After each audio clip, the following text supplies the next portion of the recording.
Hello, everyone, and welcome to the second session of Star Trek Kongo. We are an actual play podcast that is role playing using the Star Trek Adventure System by Modiphius Entertainment. Our target era is post STO, specifically the year 2415. And our ship, the U.S.S. Kongo, is a Trident class flying as part of Babylon Fleet out of Deep Space October. Now, what that means is that this game comes after this group's previous game, Star Trek October, in regards to the timeline. Now, of course, don't stress if you haven't watched October, or if you missed last session, or if you've got to leave early. The VODs for Kongo and all my other games are found on YouTube and most of the popular podcast solutions. Hopefully you don't need to have watched anything else to enjoy this game, but you might recognize some nods and returning characters if you do. Announcement-wise, the only thing I have is that I just want to remind everyone that I have sort of a text-based West Marches-style role-playing experience on my Discord server. If you are looking for Star Trek roleplay, if you want to get a taste of Star Trek Adventures, or if you simply just want to read through and enjoy the chat logs, I definitely encourage you to come check it out. There's plenty of different ships and stations that you can create characters on. And depending on the availability, activeness of each ship's crew, it may lead to things like one-off sessions with me, as well as impacts on the rest of the Babylon fleet. That's about it in terms of announcements, so let's go around and have everyone introduce themselves, starting with the captain. Hello, everyone. My name is Matthew. I play Captain Lee Tobin, who is an intensely religious Bajoran on his first command. Hello, I play now Ensign Jaro, and I'm out of Seattle. My name is John, and Jaro used to be a pilot, but now he's an engineer. Hey guys, I'm Aaron. I'm playing the returning now Lieutenant Commander Datig, formerly Chief Medical Officer of Deep Space October, now First Officer and Science Officer of the U.S.S. Kongo.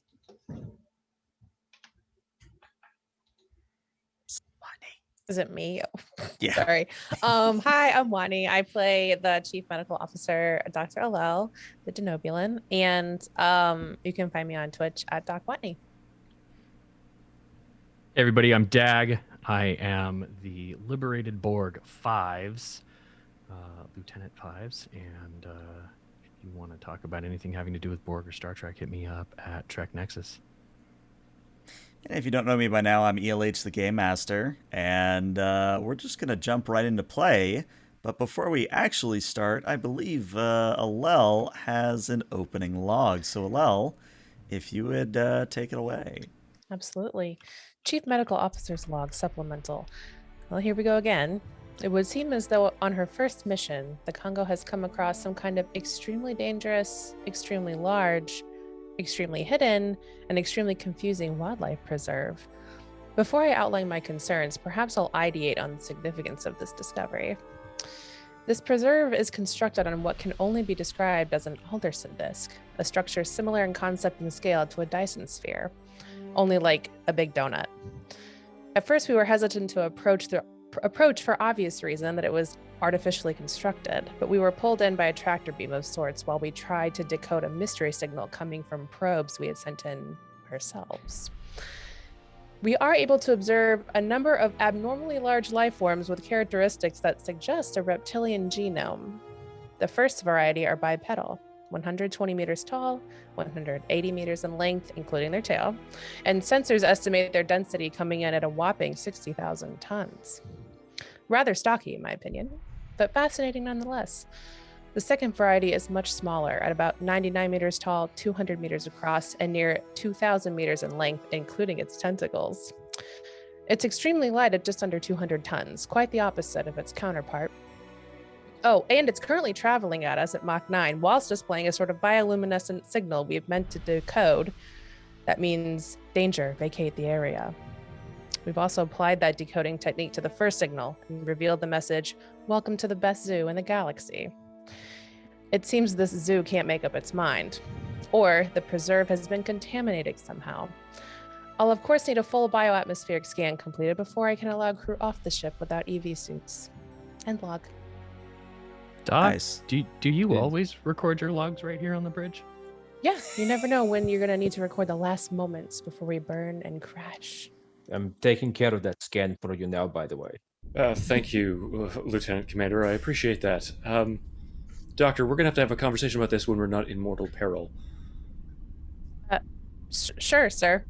Just for the records, Very good. You may have 2 momentum because I love that segue.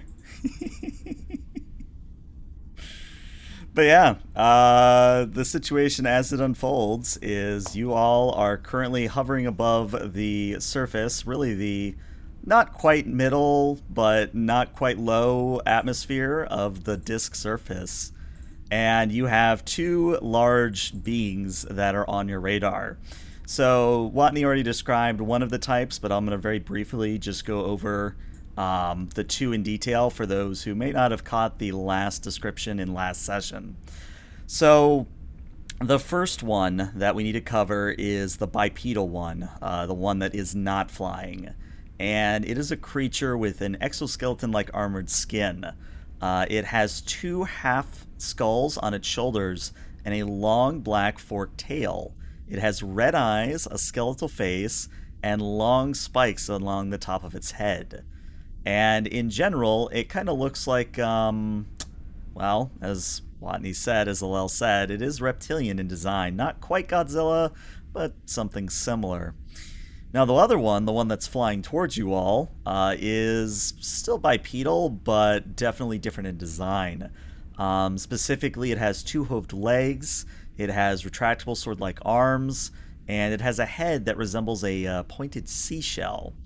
And its back is a mass of saw-edged plates, and from its sides are 4 tentacles that trail over 100 meters long. And each of these tentacles is tipped with a bony spearhead, and its chest region is covered in glossy bioluminescent patches. And it is this creature, this second type, that is flying at you at Mach 9. The other creature, the one that's on the ground, hasn't really, if it's noticed you, it doesn't seem to have cared, but it does seem to be slowly turning in the direction of the approaching creature. And that is where exactly we will start today's session. Question for you, GM, before I give any orders. Mm-hmm. How fast is the Kongo capable of traveling within the upper atmosphere? So that was something I couldn't find a good answer on, specifically because impulse engines can go anywhere between, well, depending on what canon you think is canon, 1/4 and 1/3 light speed. Now, what that means in atmosphere, I mean, if you really wanted to, you could go Mach whatever, but at a certain point, the atmosphere is going to start causing you to make checks, if that makes any sense. We also have thrusters available. Mm-hmm. And limitations on the speed there? If you're going to go thrusters, what I would say is you're probably looking at maybe, I would say sub-Mach is what I would say, sub-sound barrier. Okay. Ensign Rowan, take the ship to impulse, match the creature's speed, keep it at the same distance that it is at the moment to give us some time to actually work through this translation matrix. Doctor, have you been able to perhaps extrapolate how we might communicate with the creature? Do you have enough of a translation to allow us to talk back to it? We do have actually a GM. I would ask that of you. Do we have enough information to be able to do that? You have a somewhat working translation matrix. It's almost like I know I'm mentioning Enterprise, but if you know how in Enterprise, Hoshi sort of had a working theory most of the time, it's kind of that same way where you're not 100% sure it's going to translate, but it might. We could attempt to use this matrix. Of course, I would need Fives' help, but to translate a message if you wanted to relay a signal. I can promise the intent will be there, but I can't promise the exact wording would be relayed. It's better than nothing, Doctor. Hopefully we can establish some kind of baseline for communication and grow from there. Chief Fives, Lieutenant Commander Datzig, do you have any suggestions as to how we might actually convey this message? Running lights, emergency beacons, some kind of modification to the deflector array? The deflector way was where I was thinking, sir. If we can modulate a phased pulse through the main deflector, it can reflect on the interior of the shields to produce something like a beacon. Then I would have to disagree with my illustrious colleague. I don't think any modifications to the deflector dish are warranted or wise at this time. Chief Fives, could we not specifically program a message into one of our photon torpedoes and program the strobe effect to match the message that we wish to send? It would be possible, but I'm not certain they're going to interpret a photon torpedo as friendly here. I wonder if we could take the matrice and convey it not in bioluminescent form, but in perhaps audible format.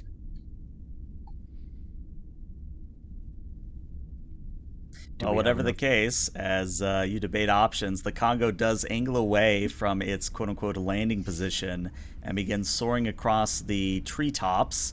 And it's worth noting that the disk that you're currently on, at least the section of the disk that you're floating above, it is covered in a lush jungle that is honestly almost like, again, I'm referencing something else. For those of you that have seen Avatar, you know that sort of almost picturesque alien jungle where the trees are way too big. There's vines and ivy everywhere. The plants can probably kill you if you touch them the wrong way. It is, I mean, in terms of a zoo, it's actually very nice, but the fact that you're knee deep in said zoo, maybe not so much. But as you do fly away, at least in terms of distances are concerned, the first creature, the one on the ground, continues to ignore you as the other flying one gets closer and closer and closer. And I think what happens at this point, because you guys are moving away, it's at this point that the flying monster is actually going to sort of spray out its tentacles to either side of it and is going to angle the tips of them towards the ground-based creature. And it is at this that I get to roll some dice to see what happens. So this is going to be for the flying creature. All right, so it has 2 successes. And it looks like the ground-based one actually succeeds there. So what happens is the flying one almost slams into the ground-based one, and they sort of tumble end over end with each other. And the flying one ends up on the bottom of this roll, and the ground-based one begins pummeling with its fists and its teeth and its claws into the flying creature. So, looking at the damage, yeah, so your sensors would detect that, yeah, they're just doing superficial damage to each other. They're not actually taking any damage from any of these attacks. This is remarkable, Captain. The amount of damage they're inflicting to each other would annihilate a starship in a single rake, and they're just pummeling each other down there. What a terrible waste. I can't really tell if it's friendly. We don't have enough zoological information to determine that with the species. They could be absolutely fighting, or they could be engaging in some form of greeting. Rowan kind of turns in her chair and goes, I thought you were going to say mating, and I was about to you know what, I'm just going to shut up now. Theory, though, Talk Captain. about that later. We could potentially be witnessing this flying creature fulfilling its mandate of safeguarding zoo patrons. Our proximity likely provoked this intervention on its part, despite the fact that they cannot do any damage to one another or will not. In all likelihood, this is meant to give us time to get away from what it considers to be a threat.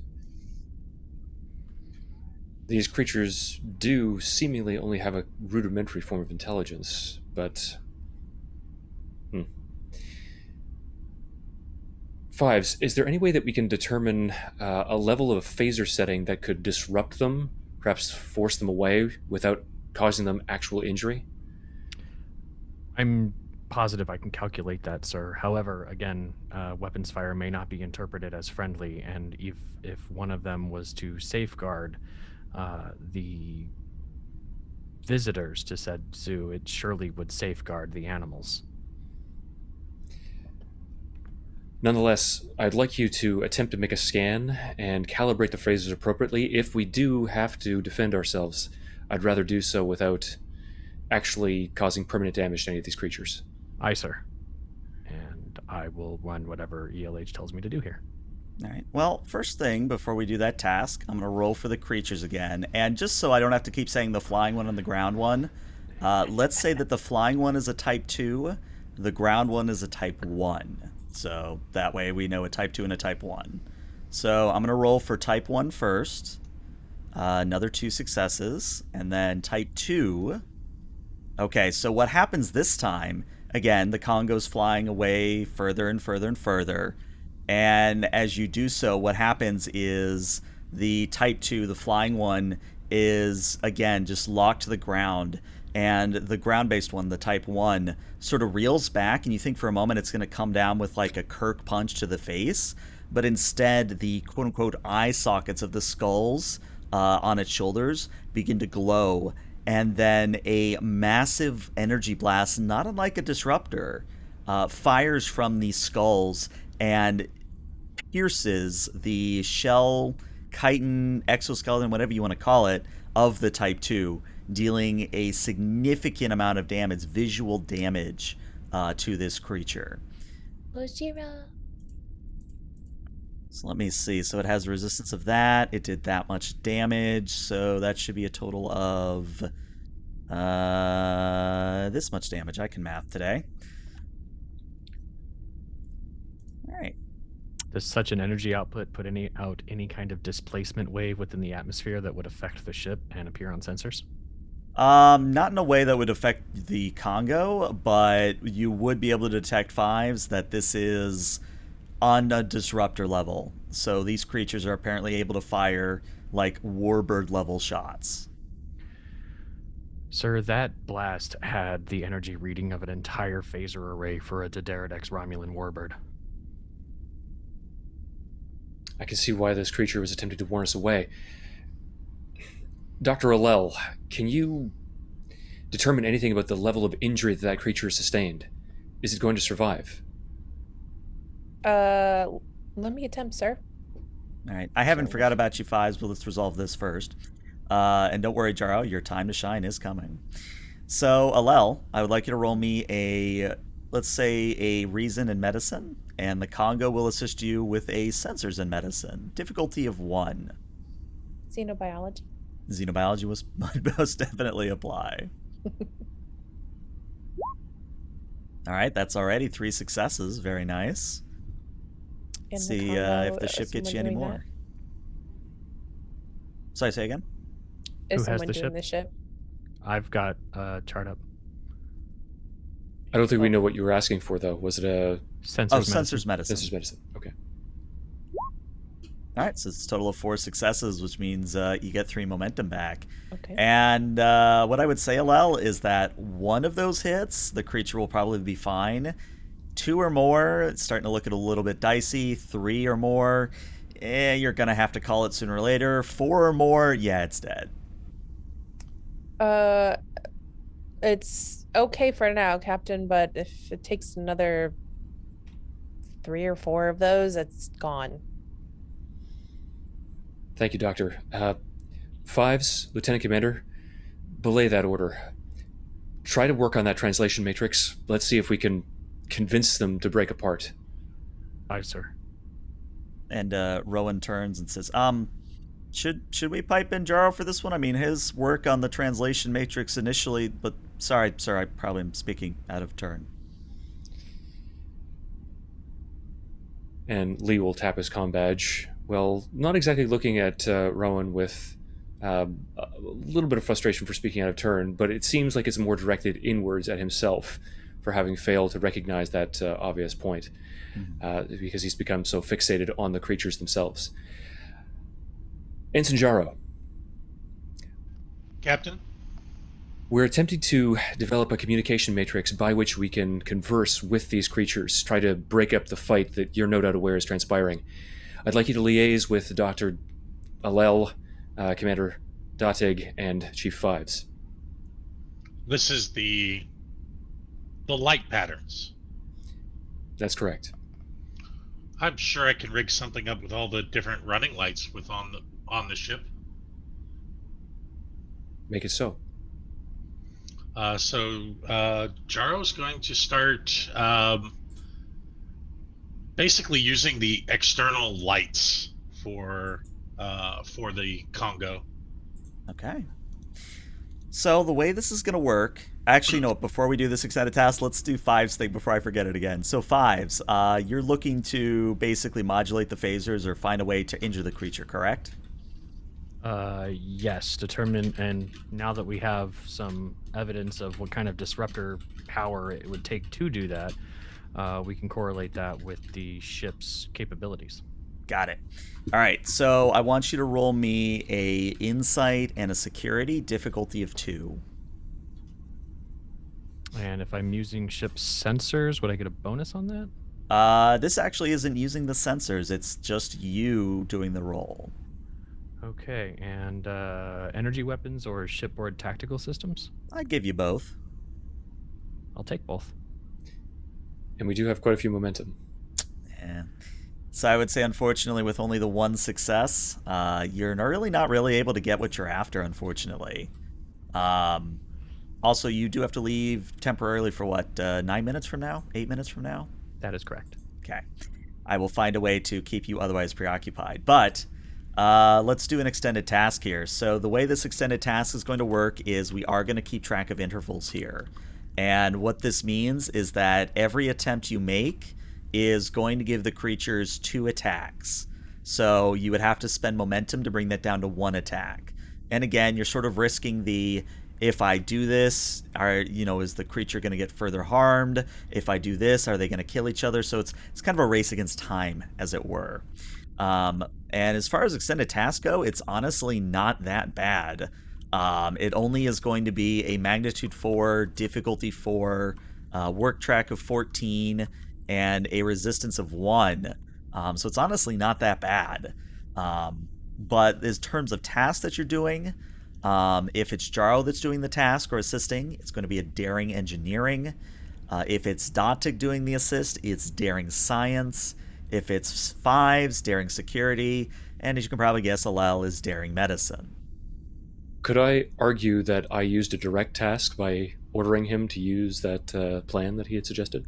I will say you can use the direct action on one of these roles, in which case you will assist with a presence command. But you only get to do this once, so make sure you choose wisely which role you want to apply the direct task to. Okay. But yeah, who would like to Who wants to take the role? I think you just volunteered. I think so, yeah. Jaro will do the daring engineering. I'll also use 3 momentum. Okay. So roll 4 dice. And let's see.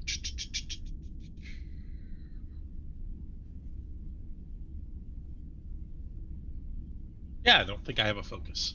And is anyone assisting with that, or? You can have up to 1 source of assisting. So if you want to do Dotig assisting you, or Alel assisting you, or Fives assisting you, you can only pick 1.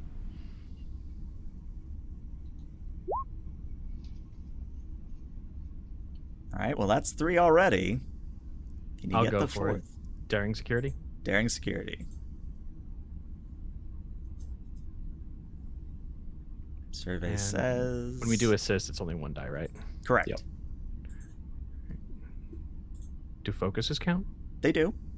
Oh. All right, Yeah. there's your 4th. So yeah, Jaro, based on your earlier work on the translation matrix, maybe I like to flavor it. Maybe you were just sort of mulling it over in your head. You're like, well, why didn't I see this sooner? Or, why was this so hard to break? Or however you want to flavor it in your head. It's been on your mind. And as a result, you sort of have a special insight into a way that you can use the running lights, as you suggested, to sort of relay a message. And for that, I need you to now roll me, let's see, your engineering is a 4. So go ahead and roll me 6 challenge dice. Alrighty. All right, so that is going to be 4 work done And what I would say, I'm gonna re-roll the two zeros okay, for one momentum. There we go. okay. So that actually goes up to 6 work done. And the one thing I would say is while you are achieving a breakthrough here, would you want to spend that remaining 1 momentum to make this interval 1 instead of 2? Because remember, every interval, the creatures attack each other. Your call, Captain.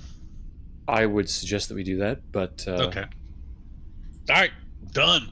Done. All right. So, as you are all working frantically to get this translation matrix up and running, their creatures are again going to attack each other. So here's type 1. Wow, they are rolling really well today. And here's type 2. Well, type 2 is apparently getting its crap pushed in because once again, the type 1 fires its phaser disruptor-like beams and injures the creature for a second time. So it's not doing great. It's not doing great. But yeah, you have another attempt at this if you so wish.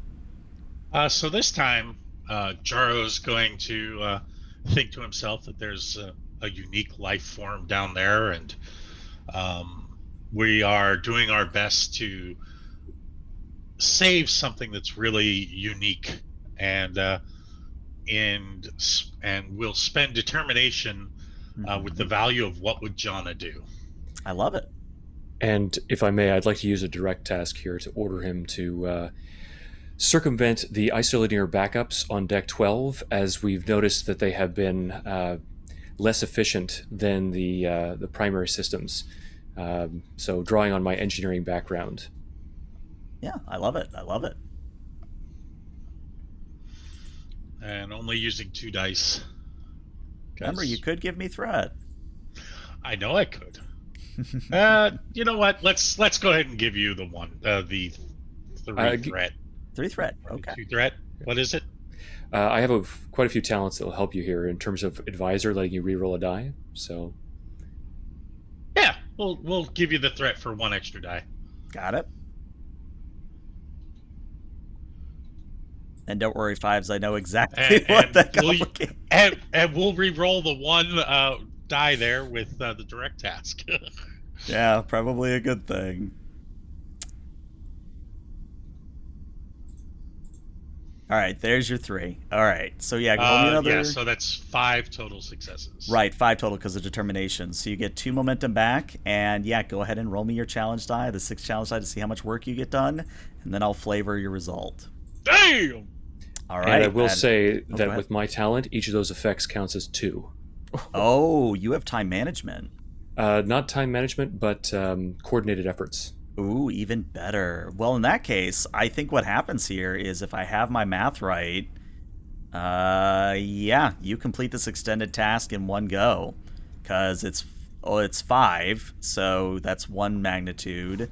You complete the word track, that's another magnitude. No, there's 1 difficulty remaining, and the only reason I'm not just going to say you beat the work track, or you beat this extended task, is because, again, timing is an issue here. So I think what's going to happen is you are almost to a breakthrough here, Jaro, and you think with just a little bit more of a push that you can not only communicate with the creature, but you might be able to do so in a I don't want to say verbose fashion, but definitely in a conversational manner. Almost like going to a foreign country and you would know enough of the language to hold a basic conversation, or maybe not even basic, but a good conversation with someone. And go ahead and take the 1 momentum to make it so it's only the 1 attack. Okay. So, I'm going to roll for the type 1 first, and then we're going to do the type 2. All right, so I think, again, what happens is the type 2 takes another hit at this point, and it's looking pretty battered. It has puncture marks all across its skeleton. You can see exposed muscle and sinew. It does not look healthy at this point. And it is at this point that I think Rowan is once again going to speak out of turn and go, sir, are we trying to save the creature or tell it to go away? Oh, never mind. Hold on. and the Kongo suddenly lurches as I spend 2 threat. That the Kongo lurches out of the way as the Type 1 fires an errant blast, and the blast just sort of grazes the Kongo shields. You guys are going to suffer 3 shield damage, but the effect is that Five's console, and we've discussed this beforehand, I'm not just being mean to Dag, Five's console blows out in typical sparks and rocks as he is injured onto the floor of the bridge. So Alel's going to come to his aid. All right. And I think anybody who was paying attention would notice that Datig would also just about stand up, but sit back down when he sees Alel going over there. All right. So yeah, an attempt to get I think we almost have it, Captain. I'm sorry that this is not going as quickly as. And then you hear him like shouting some commands to somebody. Question, LH. Do we have another officer on the bridge who would be capable of assuming a role at tactical using their respective console? Technically, Rowan could do it. She would just have to multitask. Then do we have anyone on the bridge who would be capable of taking her position at the con? A red shirt could do it. Because I don't think either of the 3 doctors here are capable of doing that. If Jaro was on the bridge, he could, either as the substitute tactical officer or as the con officer, but... You could order him to the bridge. What I would also say is that in a pinch... oh no, you have a con of 1. I was about to say, Captain, you could get up and fire the phasers. Could. Nope, that's a security of 1. You could... Nope, that's a whole lot of nope. I've got a con of 2. So I'm twice as good as the captain. Then I think I'll just some random red shirt will be poised to take over for Rowan, and I would order Rowan to the tactical console, and rather than allowing Jaro to complete his task, I would order her to use the calculations that Chief Fives has already been able to conduct to try as best as possible to disrupt the larger creature, attract its attention, or ward it off. Okay, so to be clear, you are firing on the larger Type 1. Yes. Okay, I just wanted to be sure. So, the way this is going to work is a little bit differently than a normal phaser blast, because normally, when you fire phasers, you would have to basically subtract power or otherwise, modulate the power of the phaser shot. The Kongo doesn't do that. The Kongo has its own sort of... It's both a blessing and a curse, and it has a talent known as Independent Phaser Supply. And what that means is that there is a dedicated reactor to just powering the phasers, rather than, say, the warp engine powering everything. The phasers have their own supply. Now, the problem with that is you can't boost the power of phasers. The phasers always have an effective rating, so you can't really boost them one way or another. So the way this is going to work is whoever wants to get Rowan, she's going to be rolling a control security. The difficulty is 2, and the Kongo will assist you with a weapons security. All right, I've got her.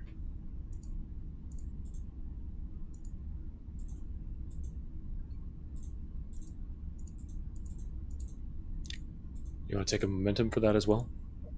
I Ooh. don't think that's really going to matter.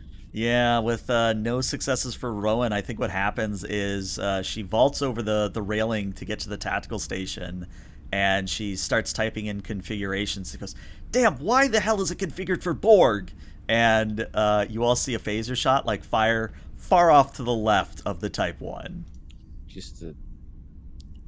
Yeah, I know. And I guess it would be the creatures again. Yep, it would be the creature's turn this time. So here's the Type 1. All right, well, the Type 1's rolled complications. Type 2, interesting. So the Type 2 finally gets the upper hand. It bats the larger creature off of it. And rather than, kind of do a tumbling sort of death spiral, it actually kind of looms over the Type 1. And its tentacle tips begin to glow. And then a sonic burst emanates from each of the tentacle tips, so loud that it almost clears the cloud layer above it, and you can almost hear it through the hull of the Kongo. It's that loud. But the resulting damage to the Type 1 is significant, at least as far as these giant creatures are concerned. And you do see that a big old chunk of the exoskeleton, the chitin-like skull structures of its shoulders, have drooped almost significantly. And it is now your guys' turn again. You could have Jaro attempt to do something. You could, I don't know, fire phasers again. Tell me what you guys would like to do. Options or suggestions? I almost have it, Captain. Unfortunately, I'm not sure that the larger creature is going to be responsive.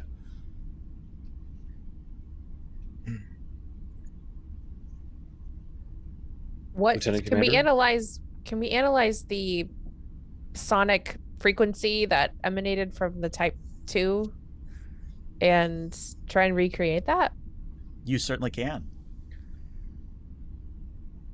Great. I would like to try and do that. Okay, I just wanted to be sure. So since it's your idea, Lel, you're going to be rolling a daring and a science. Okay. And Jaro or Datig, you can, of course, assist on this. And this is still the extended task, so the difficulty is currently a 1. Captain, is this okay? Like, I know we're pretty keen on saving lives out here, so... Doctor, do you think that you can finish this task and disrupt this creature to, well, save our would-be rescuer? Please, go ahead. All right.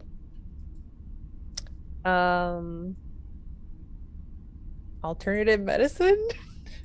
No, maybe if you were treating the creature, but Our no, you're just trying to systems? talk to it.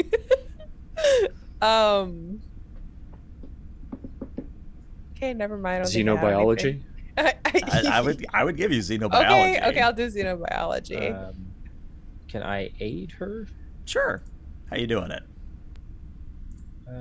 Well, okay. So what? Wait, so shoot, with what am I with- rolling? Sorry. Daring medicine on your part. Medicine daring or science. Daring That's science. what I thought. Okay. Daring Okay, so science. we're recreating this shockwave for the purpose of backing up this Type 1. Like, we want it to go away. Right? Analyzing the frequency that it fired at the Type 1 and then trying Right. to recreate that. Yeah. To what end? To the end of the altercation. Okay. Yeah, I think she's considering using that as a means Like of attacking the other like a creature, stun given gun. the efficacy of the assault. Yeah, Right. and I want to use the deflector dish. Okay, then I misunderstood. It's not a difficulty 1 in that instance. It's not the extended task. This is going to be a difficulty 3. And yeah, you have Datig assisting you. I would say the ship could probably also assist you with engines and security. I'm going to buy momentum. I'll buy an extra dice with the momentum. And there we go. All right, well, there's 2. Okay. Can and Datig it's- or this ship get you the 3rd? Is it daring science, you were saying? Yep, daring science. Okay. All right, well, there's the 3rd from the Kongo. Does Datig roll a complication? No, he gets a success. You get a momentum. Yay. All And right. Alel, you have cautious science. You can re-roll one of those zeros, right? I do. Can I do that? I can Yeah. do that. What do I roll? Just Just you'd go through the same process, just re-roll the 1. okay.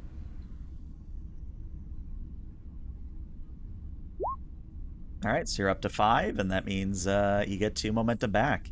So, tell me a little bit, either Datig or Alel, tell me a little bit what you're doing with this reverse-engineered sonic pulse. So I would imagine that Alel and Datig are probably like working nearby, trying to configure the frequency itself that we picked up on sensors, key that into our own deflector dish, and then get to a sort of how low are we to the ground? Right now, I imagine you're maybe... I gotta do math in my head here, hold on.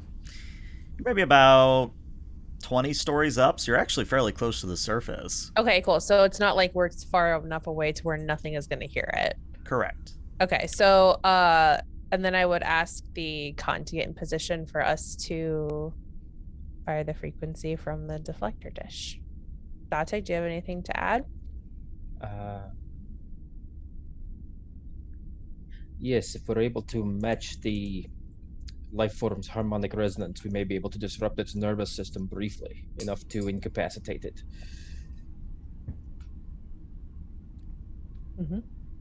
All right.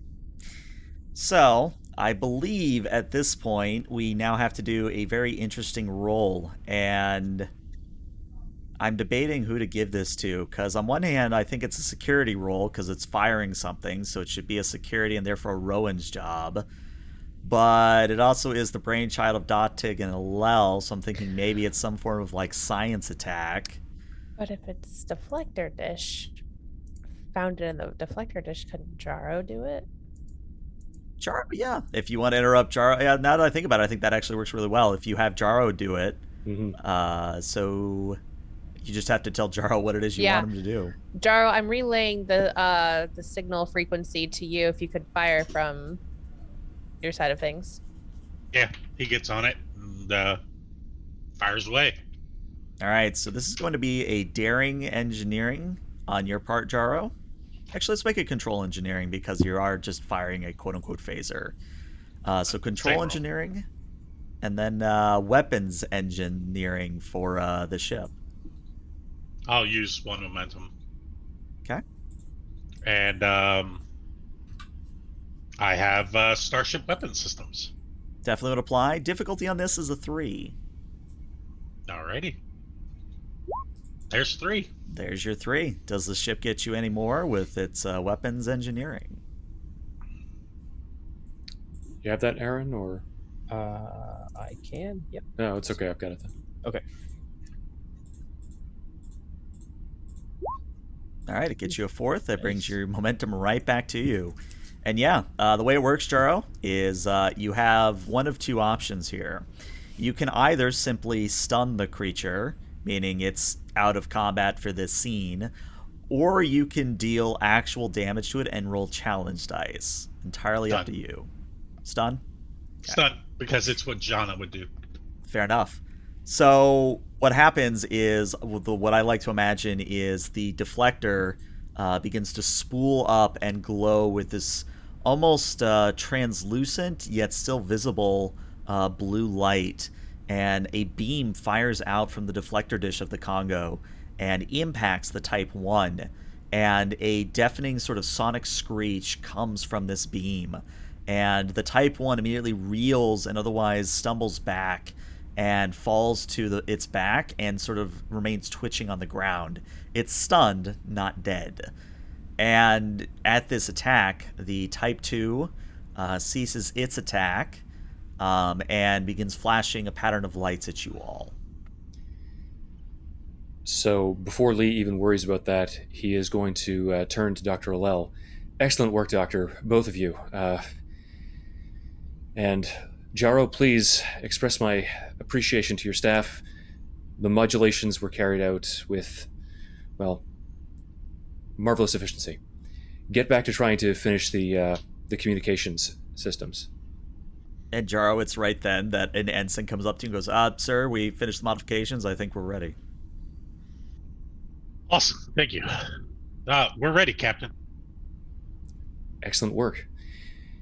And turning back to the screen, can we run that through the translation matrix and get a text-based or audio-based readout of what the creature is trying to communicate to us? Which would you prefer, text-based or audio-based? Jaro and team made it audio. Okay. There you go. Sorry. So, no, you're fine. So the Type 2 says the following. Thank you for your assistance. Meet in clearing 2 miles to south.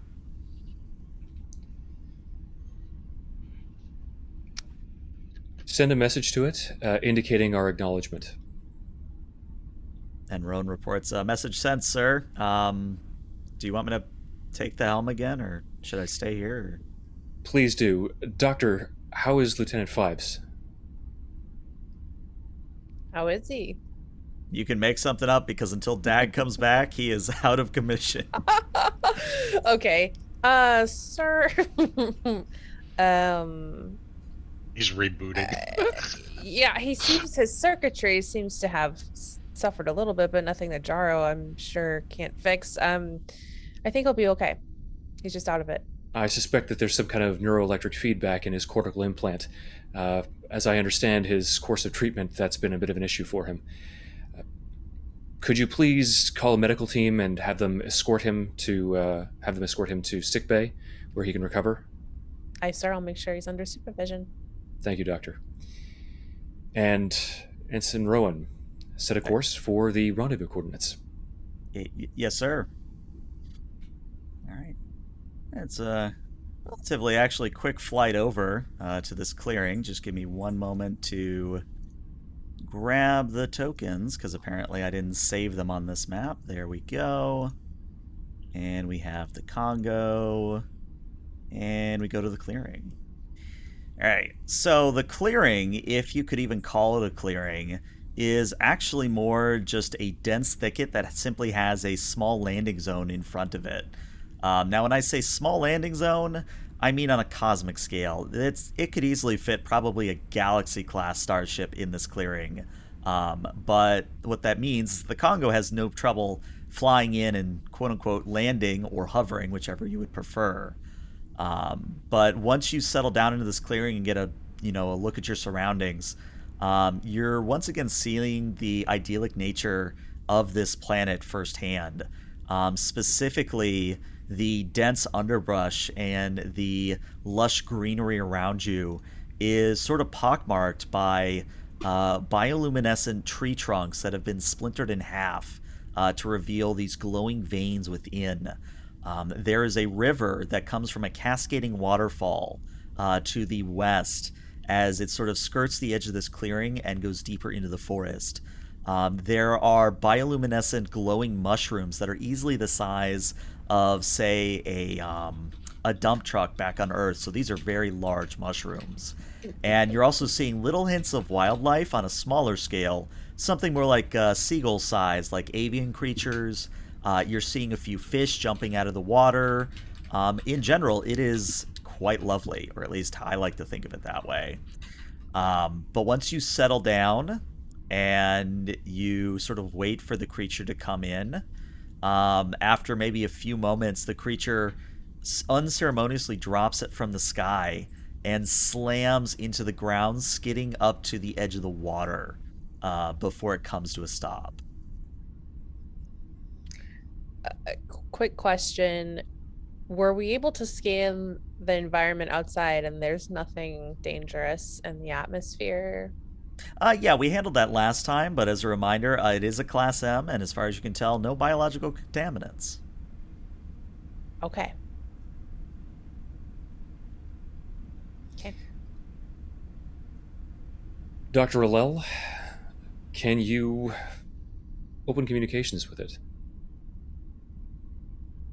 Aye, sir. So we're still in the ship, right? Correct, yes. Okay. Meanwhile, Jaro's trying to work on a portable version of this translation device.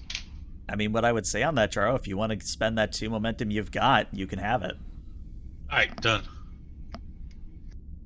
So I guess LL would step up to whatever console has the con and just like open up a hail. Well, it's one of the beauties of Star Trek technology that you can do it from any station. It's only the TOS era that you have to be at specific stations. Yep. Channel open, sir. Thank you. To the unidentified creature, this is Captain Lee Tobin of the Federation starship Kongo. We are on a peaceful mission of exploration, and we would like to open a dialogue with you. We're going to treat this as a open hailing frequencies task, simply because I would like to get you guys some momentum. So that's going to be a control engineering on the part of Allel. The difficulty is 0, and the ship will assist you with communications and engineering. I have a 1. I believe in you. I think you can get at least 1 success. I believe. Okay. I don't think I have a focus. All right, well, the Kongo got you an assist. One more. You only rolled one there. Oh, my bad. What was it again? Still control engineering. Control engineering. You got a success, so that's good. Don't Okay, roll a good. complication. Shut it. There you go. That is 3 total momentum back for you guys. And yeah, the creature, its head seems to stutter upwards to look in your direction. And in a very jarring, almost labored breath, it says, "Injured, need energy, need energy." And it just keeps repeating. Captain, we may be able to initiate the power transfer. Can you scan it to determine the bioelectric energy that is actually being fed into those luminescent patches? I wouldn't want to, I don't know, give it sour milk, to use a metaphor. Quite. Yeah, GM, I'll go ahead and scan the creature to see if we can make that determination. Sure. I tell you what, this could be one of 2 things. I'll let you choose based on what you think your character would do. Mhm. If you are approaching this from a purely scientific standpoint, it's going to be a reason and a science. However, based on Datig's history as a doctor, if you would like to approach this as a doctor, this would be a reason medicine. And the difference here is if you do medicine, the complication range will be 19 to 20, but it will be at a lower difficulty. Let's look at it as though I were still a doctor, which I Okay. technically am, I suppose, but I'm just not a practicing one. Give me the news. So, Oh yeah, total difficulty on this is just going to be a 2. xenobiology. Yeah, I would give it to you. Okay. Momentum. And I will spend a point of momentum for an extra die. Okay. What's the ship assist? The ship actually doesn't assist on this one. Oh, okay. So with 3 successes, you actually get your momentum right back. And yeah, Datig, again, you'll have to flavor this as coming from a doctor's perspective. But if you're reading the creature's life signs correctly, those tentacles could also be almost like large power cables, if you get my drift. Captain, I believe that with minor modification, we can polarize certain patches of the hull plating to allow this thing to, to use a medical metaphor, I suppose, suckle from the Congo. Otherwise, if you would like to take maybe a more sterile approach, we could give it a jump. I would prefer the metaphor of a blood transfusion in this case, Doctor, but I think that either metaphor would apply. Very good. If we undertake those changes, it has the means to heal itself. Very good. Please provide the necessary information to Ensign Jaro, and have him modulate the hull plating in the necessary sections. Good. Yeah, Datig will send the information down to Jaro regarding the correct frequency. All right. So yeah, Jaro, I just need a control engineering from you. Difficulty of 2 here. And the assist from the ship is going to be a... Let's do an engines and engineering for this one. Or actually, no, because you're modulating the hull plating. Let's do structure and engineering for this one. And we'll do a momentum spend. But what he's going to also do is flash the lights and then have the lights kind of roll up to where the contact point should be for the creature. Got it. Try to help it out. Go. All right. It's only 1 success, unfortunately. So I tell you what, I will let this succeed at cost, but there will be a complication. So would you like the complication and a success? Or would you like to simply fail at this task? Let's get the complication. Okay. So I think what's going to happen then is the Type 2 is going to sort of read your message, and it's going to extend a shaking tentacle tip towards the indicated hull section. And as it contacts the hull and you begin the energy transfer, what you realize all too late, Jaro, is that you directed it to where the independent phaser supply reactor is. So you're not going to lose any power from this power transfer, but the complication is you no longer have any power for your phasers. All right, he's going to instantly start directing people. All right, we gotta get that back up and running. And then Jaro, the captain, it tapped into the phaser power supply. We're gonna work on getting that restored as quickly as possible, but for now the phasers are down. Thank you for informing me, Ensign. Next time, try to be a little bit more judicious in your directions. I think that's a necessary skill for a chief engineer to develop. Yep, just getting used to the ship, sir. Sorry. Of course, Ensign. Thank you for letting me know. Oh, sir, don't forget we still have the frequency weapon on the deflector dish if we need it. Hopefully, we won't be needing either phasers or deflectors. We've already engaged in far more conflict in this first mission than I was hoping we would. Is the creature recovering? And Rowan says, yeah, sir, look, right there. And she literally points at the view screen. And you see that as the creature absorbs the energy, the tentacle itself, almost like a pulsating ring, almost like the warp core even, where just a glow of bioluminescence of blue and green light travels up the tentacle into the creature itself. And as the light sprays across its form, the wounds that you see, the holes, begin to knit back each other before your very eyes. And GM, again, sorry, John. Again, Captain, apologies. I just assumed that it would be best to isolate it to just the phaser power supply rather than challenging any of the other systems on the ship. Not an unwise precaution, Ensign. However, if you're But I going to should make have run that it kind of by you. decision, precisely. And GM, is it possible for me to, and this is really more character motivated, can Datig use the ship's sensors to try to get a better understanding of its metabolic and regenerative processes? Sure. And what I would say is that when you run the scan, again, well, let's see, you only have 2 momentum. Let's make a task of it. Okay. Roll me a reason medicine, assisted by the Kongo's sensors and medicine. Difficulty of 1. Don't worry, LL. You'll get to go outside eventually. All right, well, there's an assist from the Kongo. And another 2 successes from Datig for 3 successes for a total of 2 momentum. And yeah, Datig, as you're looking at this, you almost do a double take and you go, that can't be right. Because what I'm going to say is you turn and say, Captain, you're not going to believe this. And that's where we're going to go to break. So we're going to be back in about 10 minutes, everybody. Stick around.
All right, and welcome back. If you're just tuning in, the players have been able to break up a giant kaiju fight and are now dealing with the aftermath, specifically in sickbay of Kongo, where Lieutenant Fives, you come back to life, almost Stark's, shooting upright, and as you look around, you see Dr. Allel at your bedside. She's sitting next to you eating popcorn. Doc, Hungry? is that Parmesan? Cheddar. And Fives like grabs a handful, kisses her on the cheek, says thanks, and runs out the door. Nice. Nice. I expected a longer scene than that, but sure, that's what happens. She's like, you must really like cheddar. I guess we go to the bridge now. That's better with cheddar. Yeah. So yeah, Allel's not there. Jaro, I don't know. Would you be on the bridge at this point, Jaro, or would you still be in engineering? Yeah, Jaro's gonna head up to the bridge. Okay. So what I'm gonna say is you guys are like mid conversation, and that Fives will run in whenever he feels dramatically is appropriate. Captain, I also, sorry, I should have asked first, but I made this, and he hands him the portable communication device. Well, Ensign, it's, again, impressive work that you were able to miniaturize this technology so quickly. In this case, I would say that your initiative, as it wasn't really related to any of my orders, was more than welcome. Good job. And that's when the turbo lift door slides open and Fives like rushes out, remembers his place, goes, Lieutenant Fives reporting for duty, sir. Are you all right? Have you recovered? Yeah. Cortical node shenanigans. It'll be in Allel's report, I'm sure. Rowan looks Very over good. at you, Fives. Is that popcorn? Yeah, cheddar. Want some? Nah, can't have popcorn. I just like seeing it. Oh. I see. Listen, I know I'm weird for occasion, all right? We've been over this. If you want to come back to my quarters for some wine sometime and talk to me about it, it's totally fine. But I have to be at my station right now. Perhaps wait until you're off duty. Lieutenant Fives, take your station. That's what I'm saying. I got to be at my station. Helmsman, Sorry. man your station. I'm already here, sir. I'll be back in engineering. And Jaro heads to the turbo lift. Captain, we have some interesting readings from the life form. While it was undergoing its regeneration cycle, I took the liberty of scanning it. Well, sir, it's nothing short of miraculous. A fusion of nanotechnology and biology like I've never seen before. Can you elaborate? Well, the subject's tissues are suffused with nanomachines, the ratio of nanomachines to cells almost reaching 1-to-1. I So mean, it's- unprecedented. It's a truly cybernetic organism, then. Yes, nearly seamless integration of biology and technology on the cellular level. Working in concert more efficiently than anything we have ever seen before. Ooh. Chief Fives, do you have anything to add, considering your past experiences and your own expertise with cybernetic implants? The sooner we can map its relationships with its biology and its technology, the Starfleet Medical will have a field day with this. I haven't really caught up yet. Something about a power transfer to it. In Fives, you look at your console, your phasers are showing a big 0 right now. 0% power to them. Yeah, that's a power transfer. Our chief engineer thought that it would be wise to confine the creature's access to our power systems to an isolated system. Makes sense. Does it? To a certain extent. It's not what I would have ordered, but what's done is done. Not an engineer. Any other information you can provide, Doctor, or... For now, no. I need time to analyze these readings. Very good. Then, Captain, forgive me for speaking out of turn, but do you think it would be untoward to ask this thing for, say, a tissue sample? well, Doctor, I was first going to establish a line of communication with it in order to ascertain the concerns that it had regarding our presence on this planet. But if it will permit us to engage in more thorough examinations of its construction and its tissue, I'll be certain to save a sample for you.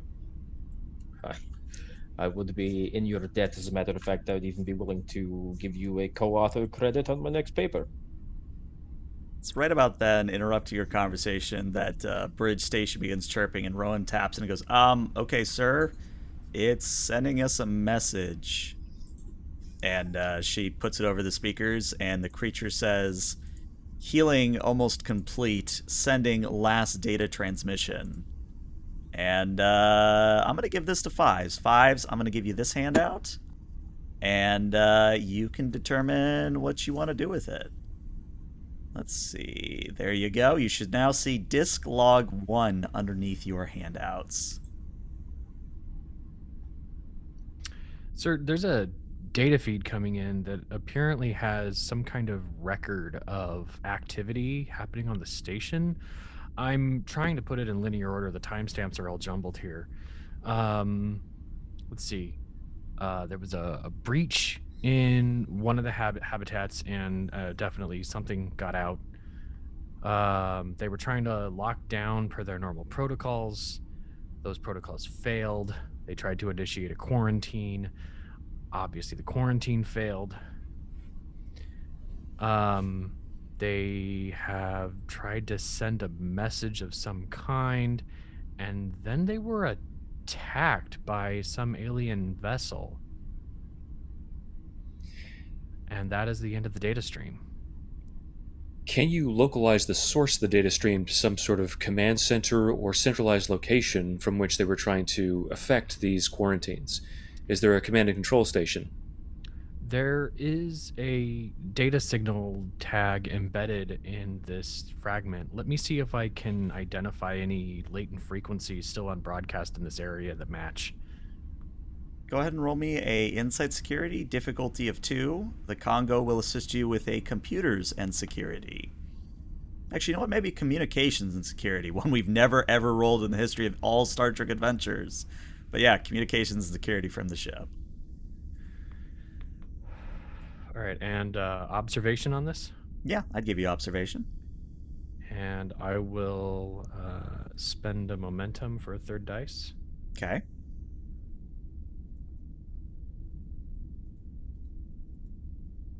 I'll roll the ship. Cool. All right, that's 2 successes. Nope, still no help from the ship, unfortunately. But yeah, with your 2 successes, unless I misspoke, what you're able to determine there, Fives, is that the signal and the stamp on said signal, it's the creature itself. The creature is the command and control node. This is revolutionary. Not only does this creature have this incredible integration of cybernetic to flesh, but it is the command and control node for this habitat. A living, breathing, healing security system and core network. What phenomenal processing power it must have. Just a single being capable of orchestrating everything on a planetary scale. There's a reason it's bigger than any starship we have in the fleet.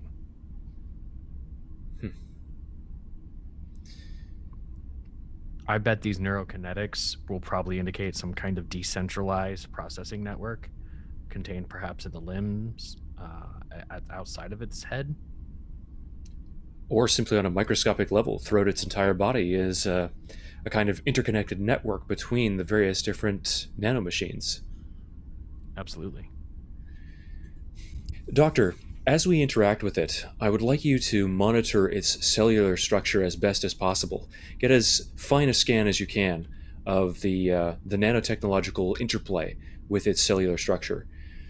I'd like to know how functionally it's thinking and operating. Datig or Alel? I think Datig, unless Alel wants to be on the bridge at this point. She's not on the bridge yet. There Okay. you go. Aye, sir. Very good. Thank you. And Ensign Rowan, Yes, sir. open the communication frequency again. As you wish, sir. Channel open. We have received your message. Are you in need of any further assistance? And what I'm going to say is that multiple bridge consoles begin beeping, including one down in engineering, as a massive data transfer begins to occur from the ship's computers to the creature itself. Engineering, lock it out. Jar will start trying to lock it out. Okay. So I'm actually going to spend 2 threat here, Jaro, that your task is going to be significantly increased in difficulty and complication threat, or complication range. So this is going to be on your part, a control or a daring, I'll give you either, plus security, and the ship will assist you with a communications and security. The difficulty on this after the threat spend will be a 4. And the complication range will be a 17 to 20. Alrighty.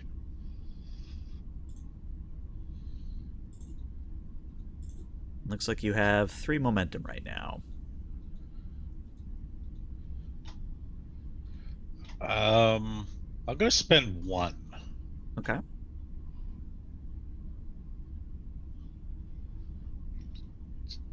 Okay.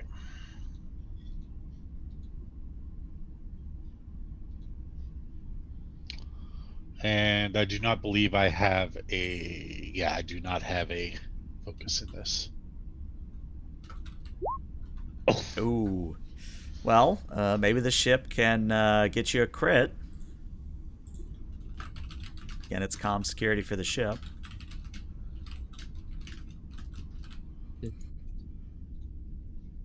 I would have to roll a 1, though, because its security is only a 1.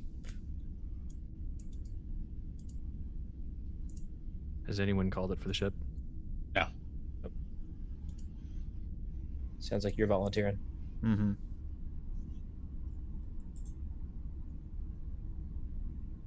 Survey says... Survey says the pop out is not loading. Oh. Just roll a d20. Yeah, I was say worst case, just roll a flat d20 and we'll just compare it to a 10.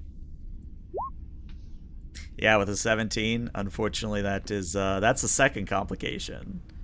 So, Jaro, I'm gonna offer you a choice here. Do you want the bad effect, or do you want the really bad effect? You know what? Like, I'm holds his going. hands up I'm, in front of his stage. I'm going for the fun. Let's go for the very bad effect. Okay, so through the tentacle charging port, as I like to imagine it, the sort of pulsating bioluminescence up the tendril increases rapidly, and now not only are you going to suffer 5 power loss, but also your computers are going to be considered as if they had a breach. Specifically, that the data transfer rate is causing bioneural gel packs to blow out, causing the EPS conduits to fluctuate and otherwise try and compensate for the massive data transfer. In essence, this thing is taking far too much, far too quickly.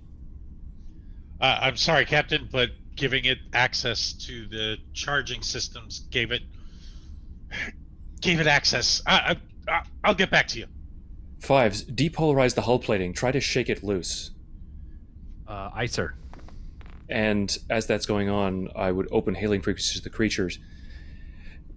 Cease your activity immediately. You are causing damage to our vessel. All right. So I'm actually going to spend 2 threat here that what happens is, regardless of any roll or anything you guys could do, whether it's your words or your polarization, the power drain and computer drain continues. And it gets to the point where even the bridge stations are beginning to flicker out and otherwise, lose their cohesion. But probably right as Alel barely gets to the bridge, as the turbolift doors, she has to force them open. It's right about then that the power transfer stops, the data transfer stops. The lights flicker but slowly resume their full capacity.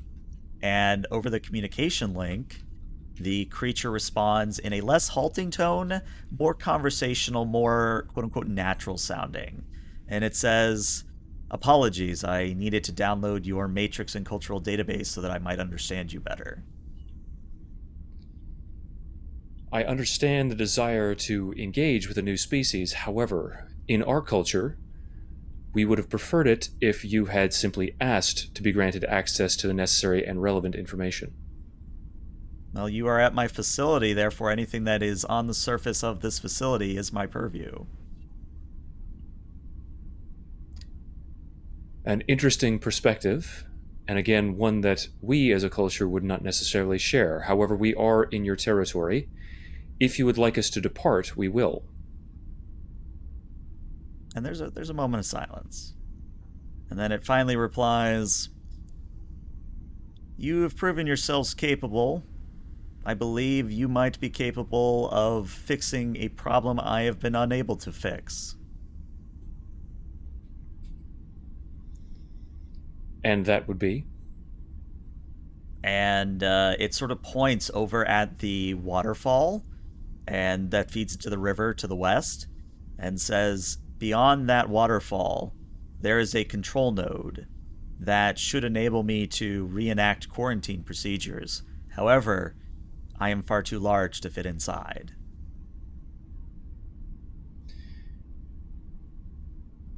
And what is it exactly that you're attempting to quarantine on this facility? Those very same creatures that was going to attack you at some point before I arrived. What happened to allow for their escape? What transpired at this facility? My previous entity was corrupted by an unknown external source. And you have no other information pertaining to this source or this mysterious vessel I imagine that you're referring to? Unfortunately, those logs have been corrupted and lost. And you have no external backups that would be accessible, presumably, to your previous creators, such as the override system that you want us to access? That is correct. I see. One of our culture's highest impulses is to avoid interfering with the affairs of another culture, as I'm sure you now know after having downloaded our database. We will consider your request. However, we need time to discuss it. Take your time. The nearest Type 1 is approximately 26 kilometers to the south. You have time to decide. And then the creature cuts off communication, giving you all time to talk and discuss. Sir, I have a theory. Go ahead, Lieutenant. I think this one may have been activated summarily to the destruction or, offline of a predecessor. And if I'm looking at these data logs the way that I'm reading them, we might be the alien vessel that came on sensors, and the data log we have could represent its activation. It basically just went, I'm activating because my predecessor went offline and everything's going to heck. Quarantine's failing, and there's an alien vessel coming into the range that's going to be attacked. And that may indicate why it arrived so aggressively, traveling so quickly, and engaged as hostilely as it did. It's an interesting supposition. Unfortunately, we're flailing about in the dark here. Other observations? Concerns? My concern is that this quarantine procedure may leave us stranded here. We have no idea what its full measure would entail. We Indeed. we run the risk if we choose an action, we run the risk of other ships coming upon this place and people dying.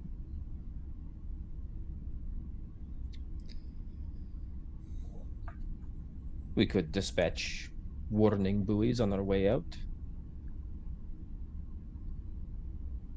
Federation does have its own means of quarantining areas of space. Well, why not double down and quarantine how our new friend would like us to help with, and also our way? Doctor, this creature has demonstrated certain hostile tendencies.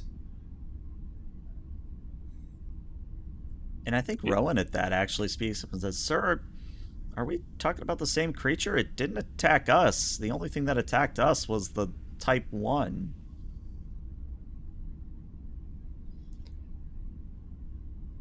Ensign, it invasively downloaded the entire database on board this ship from almost any other entity that would be viewed as a hostile action.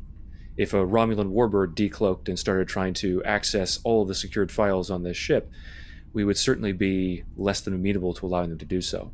Nonetheless, I do appreciate your perspective, and you are quite right. It did seek to defend us against its fellow giant monster. Well, thank you, sir. I mean, that's sort of my point, though, in that it's doing so with best intentions. Shouldn't we... Oh, what's the human expression? Follow the letter of the law, if not the spirit, or the reverse? I was never good at those idioms. Well, I do have another human expression for you, that the road to hell is paved with good intentions. I think many people on board this ship are intimately familiar with that reality. Of course, sir. And she turns back to her station, probably knowing that, again, she's spoken up a bit too much, but that's her.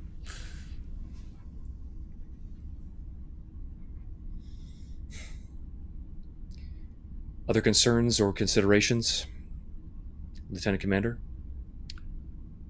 Only that if we assist this creature in enacting this quarantine procedure, it may offer the Federation an avenue to immeasurable scientific discovery.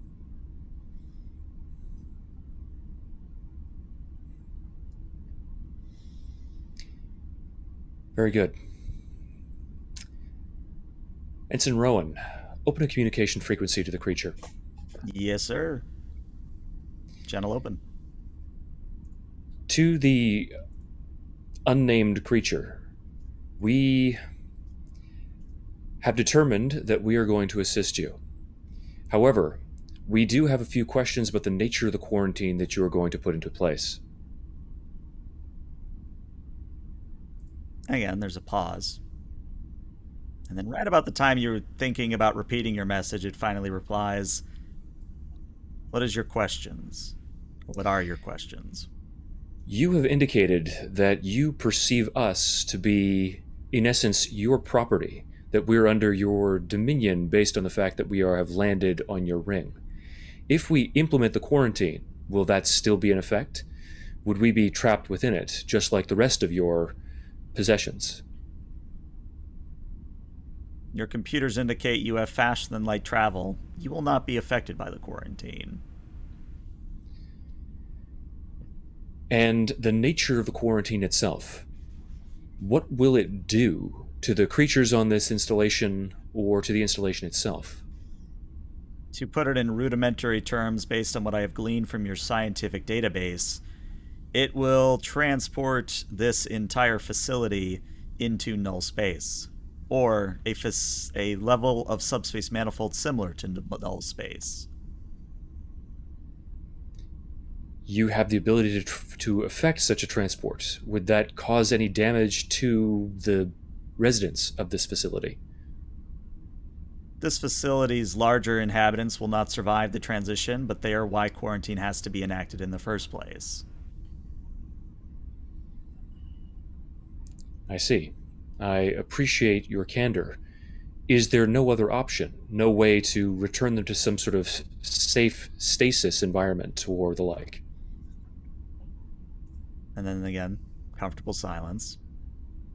My previous 6 predecessors attempted to solve the problem as you suggested. They were unable to contain the creatures. Would you be willing to provide us with the data surrounding their efforts so that we can potentially examine their strategies and determine an alternate course of action, one that doesn't result in such tragic loss of life? And remember how that transfer came out of your computer? Well, now it's going back in. Captain, Sir. we're receiving unfathomable amounts of information. Allow it to pass. I'm going to try to write an algorithm to see if we can parse for the data we're looking for. Sure. Go ahead and do a control security on your part. Difficulty of 1. Captain, phasers are back to 25%. Thank you, Ensign. Continue your work.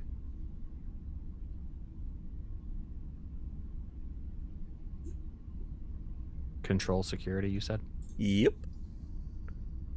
All right. Momentum? Yeah, I will spend 1 momentum. And would shipboard tactical systems work here? Not quite, unfortunately. Not quite. All Does right. the ship assist? I'll give you an assist with a computer security for the ship. Okay. You've got Charlie, that, you wanna John? get that? Yeah, I got it. All right, well, there's 3 successes, 4 successes, which means you get 3 momentum back. Wow. And yeah, 5s, do you want the long or the short version? I want the effective version. All right, I'll give you a middle answer there. Long story short, when it said 6 predecessors, it is what you thought of earlier. There have been, well, now 7 instances of this creature. Every single time it has tried to enact a quarantine or otherwise, try to wrangle the creatures back in. It's sort of one of those situations where what's the actual expression I'm trying to remember here?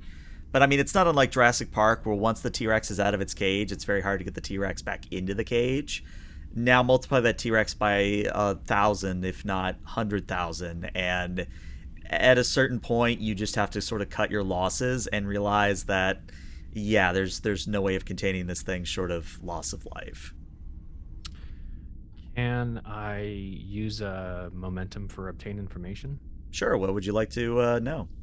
I would like to know what initially held these creatures in place before they were able to escape. So, if you will imagine the Alderson Disk, if we were to go and look at the exterior of it, part of the Alderson Disk, at least the part that's closest to the sun, has a massive retaining wall that prevents, direct sunlight across most of the disk, or at least the initial part of the disk. And the more you look at the readings, there were similar retaining walls that were large enough to contain the creatures within, but something breached those walls and therefore let the creatures out. Any data on the composition of those walls?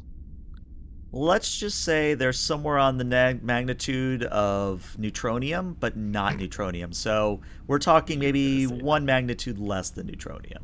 That was awesome. Captain, it looks like my supposition was correct. This is the 7th instance of some kind of cybernetic security program that was designed to contain breaches of the larger Type 1 creatures. The disk has some retaining walls that were collapsed somehow. They were unable to be rebuilt, and the composition of these retaining walls is in league with neutronium. I am not certain that we could, in a given time, reconstruct said retaining walls. But I am still trying to think if there is a way that we might be able to determine a timeline with the creature to see when this is crucial, and we might be able to rally the Starfleet Corps of Engineers to reconstruct this segment of the containment field. Lieutenant Commander Datig, do you have any speculation as to what might have been able to penetrate a material that was comparable to neutronium? Can you ascertain anything from the data stores that have been sent to us? GM? Well, since you are a science officer, you do get a free question that I forgot to give you in the past. So All right. your free answer is that, yeah, you know those beams that the Type 1 was shooting out earlier? Mhm. Yeah, somehow it evolved that capability. And what you're now realizing is that when you look at the logs from previous predecessors, the creatures evolved to a rapid state. This thing used to be the size of a small house. It's now 200 meters tall. You probably can do the math from there. Well, I'll relay that information and then add. It stands to reason, Captain, that if the rate of evolution continues, I mean, piercing neutronium or something similar to neutronium will be a simple matter for them. We could quite literally tear the disk apart. And given the impossible nanotechnological evolution of this species, they might even be able to find some way to leave it. Quite so. I will bet that's what the creature had in mind when it said it needed to go to null space before these creatures become an ecological menace in this part of the galaxy. Indeed.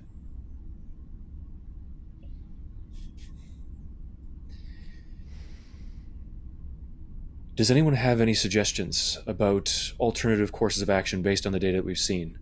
Dr. Allel, would it be possible perhaps to introduce some kind of nanotechnological virus to interfere with their evolution, to try to restrain them on this disk? I'm loath to destroy this facility and kill these creatures, if Well, there's any other option. Sorry, sir. I would not take part in genetic engineering. And I would have to protest that course of action as well.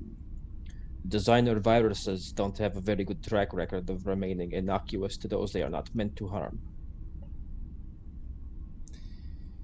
You are both quite right.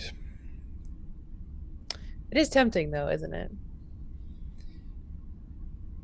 I mean, for my part, I think we could do it. I mean, I think so too, and it would be a good situation. This, I have a potential solution that is, it's a long shot, Captain. We could attempt to recreate the effects of a subspace compression anomaly to try and shrink these creatures down. We do have records from the U.S.S. Defiant. They're about 30 years old, 40 years old.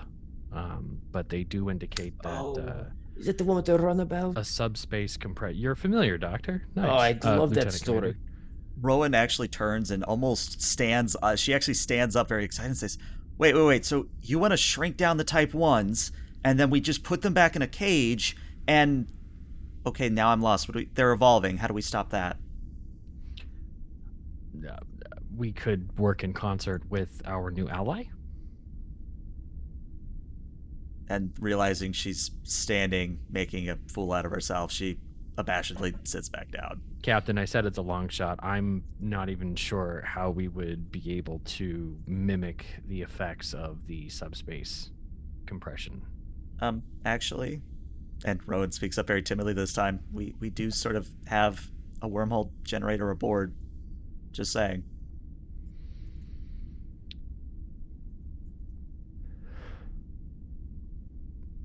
I might be able to work with Jaro and get this, get some specs out, Captain. Of course, as Ensign Rowan did quite correctly point out, it's a moot point if these creatures will continue to evolve. Contact our potential ally. Beep boop. This is Captain Lee Tobin of the Kongo, to the unidentified custodian of this facility. We're about to send you some information regarding our Federation's past experiences that might allow us to miniaturize the various different creatures on this station, potentially allowing you to corral them and to restrain their evolutionary process. Do you believe that this is a feasible strategy? Could you, based on your own understanding of the nanotechnology involved, somehow preclude their further evolution if they are miniaturized in this way? Comfortable pause. If this is able to work, I can contain them, yes. Would you be amenable to us attempting to implement this plan? Just don't target me. Very good. And Can I'm you going to provide us... spend 2 threat on this, that the creature's head suddenly snaps to the south and says, "Whatever you do, you must do it quickly. A congregation of creatures is approaching rapidly." Very good. We will begin working on implementing this plan as quickly as possible. Ensign, close the channel. Already done, sir. All right, everyone. You have your objective. Implement it as best as you possibly can, as quickly as you can. All right. Hey, sir. So since I haven't really been spending threat for this, I'm going to be a little bit mean here and make things a little bit difficult for you all. So this is going to be another extended task. However, there is going to be a rather short time limit on it. Let me just type it all out here. So it's going to be a work track of 16, a magnitude of 5, a difficulty of 5, and a resistance of 1. And you have 8 intervals to complete this before the creatures, the type 1s, arrive. And assuming you rope in Jarro's probably going to be your best bet at a daring engineering. If it's Dotig doing this, this would be a daring science. If it's 5s, I would think either a daring science or daring engineering. Either would be fine. Same goes for Alel, same goes for Rowan. And of course, Lee, I think you've already used your direct, so you could give your determination, though, as captain. Absolutely, yeah. I would pass that on to whoever is going to make that first attempt.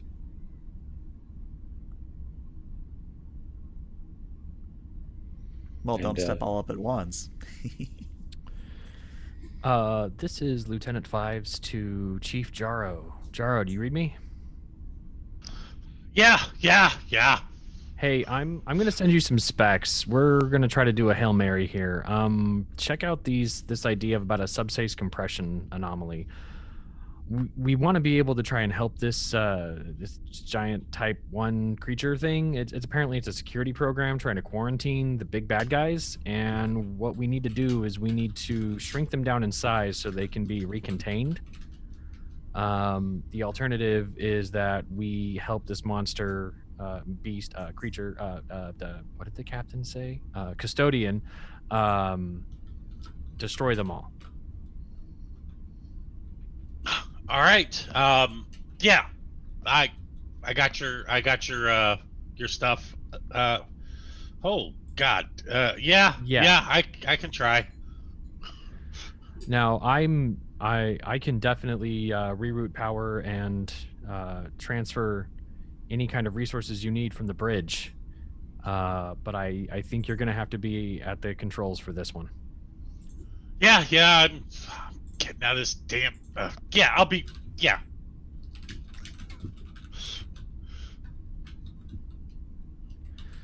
All right, I'm at my council. All right, let's try this.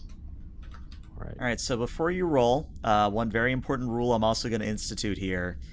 If you want it to take only one interval of time, you have to spend the momentum before the roll takes place. Yeah, well, the very first one will do an interval of time. Okay, so that's one momentum down. And then daring engineering? Daring engineering, difficulty of 5. And the assist roll? The assist roll can come from one of the players or the ship. The ship would assist you with a computers and science on this, or computers and engineering. I would allow either. And because the captain has been so kind to give me his determination, I am going to use the value, shut up, I'm rescuing you. Yeah. That's a good one. And at this point, if it's okay with the other players, Lee would actually hand command over to Datig, tell him to take control of the bridge, and head down to main engineering to assist Jaro. Yeah. And I will spend our momentum to get a third die.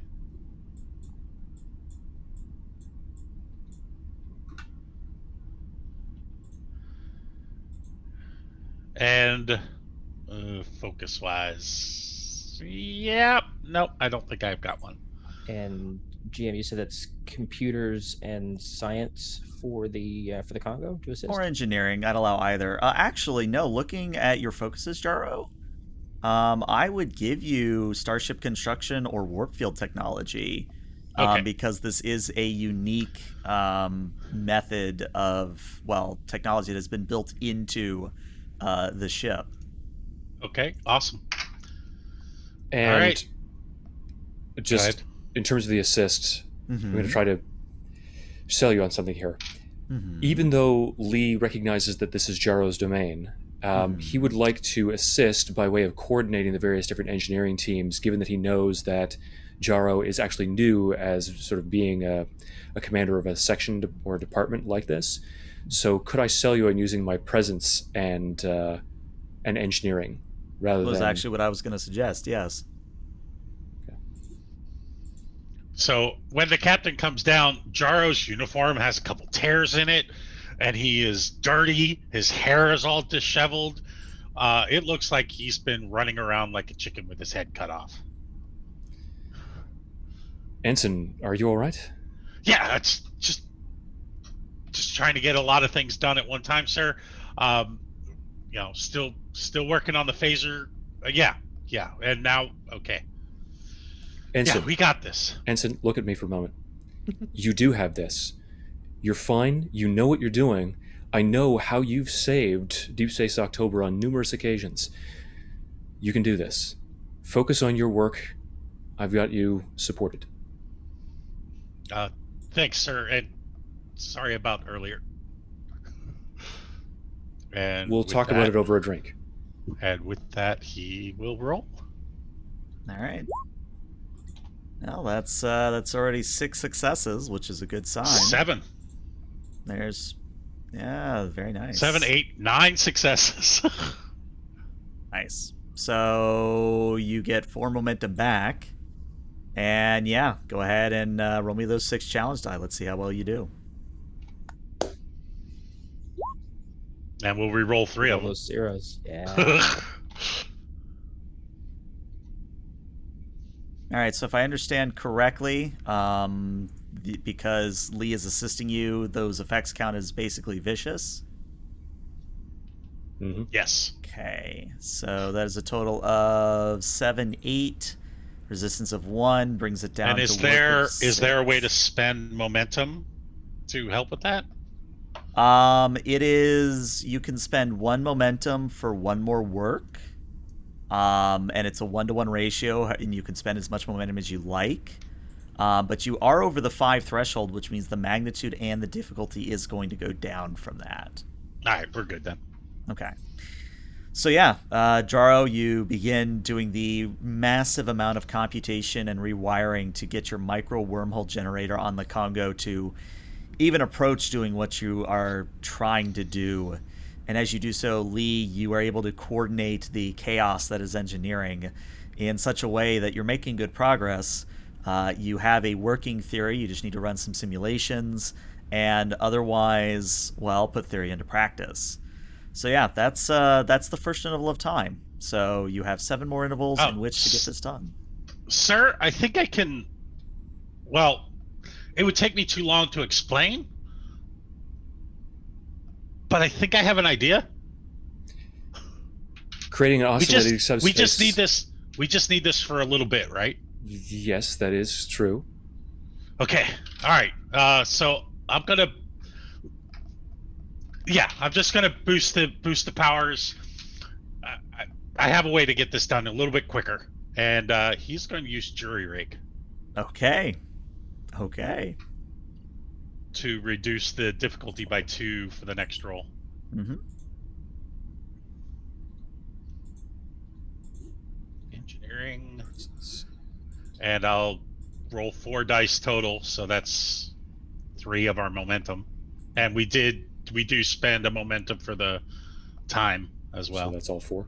That's all four. 4. Mm-hmm. All 4 go bye-bye. All right. No help from Lee, unfortunately. Ooh! Well, there's 5 for Jaro. And does the ship get you anything? Again, that's a computers and science on the part of the ship. Yeah, I've got it. Okay, Nope, you can go have ahead. it. Nope, you do it. Okay, computer science. I'm taking it. Somebody do it! No, you. Computers, science. Go. Hey, another 2. So that's a total of 7, which means you get 3 momentum back. Yeah, I you know have the momentum drill? back Where are you getting 5 because from? I used jury rig. Right, because you Bring the sure difficulty down to 2. Yeah, I'm there now. Yeah, so And- go ahead and roll me 6 challenge dice. There we go.